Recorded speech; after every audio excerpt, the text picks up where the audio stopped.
আগামী ম্যাচে সিরিজ জেতার মিশনে মাঠে নামবে বাংলাদেশ। অস্ট্রেলিয়ার বিপক্ষে ড্র করলে সিরিজ জিতবে টাইগাররা।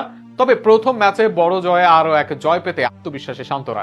সেক্ষেত্রে এই ম্যাচে একাদশে ফেরার জন্য প্রস্তুত বাঁহাতি পেসার শরীফুল ইসলাম। তবে সেই পরিবর্তন কি হবে একাদশে, নাকি আগের দলের উপরেই রাখবে ভরসা? সেই প্রশ্নের উত্তর খোঁজার চেষ্টা প্রতিবেদনে। কয়দিন খেলতে পারবে বাংলাদেশ? লড়াই করতে পারবে তো, নাকি অজিদের বোলারদের সামনে উড়ে যাবে 2 দিনেই? এমন সব প্রশ্নের উত্তর খুঁজতে মাঠে নেমেছিল সিমন্সের দল।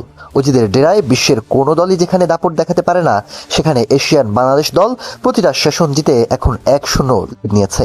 তবে এবার স্বপ্ন আরও বড়, বিশ্বের সেরা দলটির বিপক্ষে এমন এক মাঠে খেলা যেখানে অস্ট্রেলিয়া আর বাংলাদেশ কেউই কখনো খেলেনি। মূলত এই মাঠটিতে কখনো টেস্ট ম্যাচ হয়নি। বাংলাদেশকে অবহেলা করেই নতুন এক টেস্ট ভেন্যু হিসাবে হ্যারাপ পার্কের মাঠের পরিচয় করাচ্ছে অস্ট্রেলিয়া। মাঠে অজিদের 12তম টেস্ট ভেন্যু হতে যাচ্ছে অস্ট্রেলিয়া বাংলাদেশ এই 22 তারিখে শুরু হতে যাওয়া ম্যাচেই। তবে যদিও শরীফুল ইসলাম সুস্থ হয়েছে, কিন্তু আগের পেস অ্যাটাকের দুর্দান্ত পারফরমেন্সের কারণে একাদশে বদলে নাও হতে পারে। সেক্ষেত্রে সম্ভাব্য একাদশে ওপেনিংয়ে দেখা যাবে তানজিদ তামিমকে, যিনি হাঁকিয়েছেন ঐতিহাসিক সেঞ্চুরি। তার সাথে থাকবেন সাদমান ইসলাম। এরপর 3 নম্বরে মোমিনুল হক এবং 4 নম্বরে অধিনায়ক নাজমুল হোসেন শান্ত। দুজনেই দুর্দান্ত ব্যাট করেছেন অজিদের বিপক্ষে। এরপর অভিজ্ঞ মুশফিকুর রহিম খেলবেন নিজেদের কেরিয়ারের শেষ দিকে আরও এক সোনালী অধ্যায় যুক্ত করতে। পাশাপাশি 6 নম্বরে লিটন দাস খেলবেন, তা অনেকটা নিশ্চিত। আগের ম্যাচে ভালো না করলেও এই ম্যাচে জয় পেতে তাকে জ্বলে উঠতেই হবে।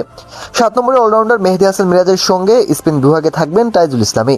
আগের ম্যাচে অর্ধশতক রান আর 5 তুলে নিয়েছেন অলরাউন্ডার মেহেদী হাসান মিরাজ। তাইজুলও মন্দ করেননি দ্বিতীয় ইনিংসে। পেস আক্রমণে তাসকিন আহমেদ ও হাসান মাহমুদের সঙ্গে তৃতীয় পেসার হিসাবে ইবাদত হোসেনকেই দেখা যেতে পারে। কেননা ইনজুরি থেকে ফেরা শরীফুলের চেয়ে আগের ম্যাচে ভালো করা ইবাদতই বেশি যোগ্যতা রাখে এই ম্যাচের জন্য। এক কথায় বাংলাদেশ আগের ম্যাচের একাদশ নিয়ে ঐতিহাসিক টেস্ট সিরিজ জিতে মাঠে নামবে, যে ম্যাচ মাঠে গড়াবে আগামী 22 তারিখ ভোর 6টায়।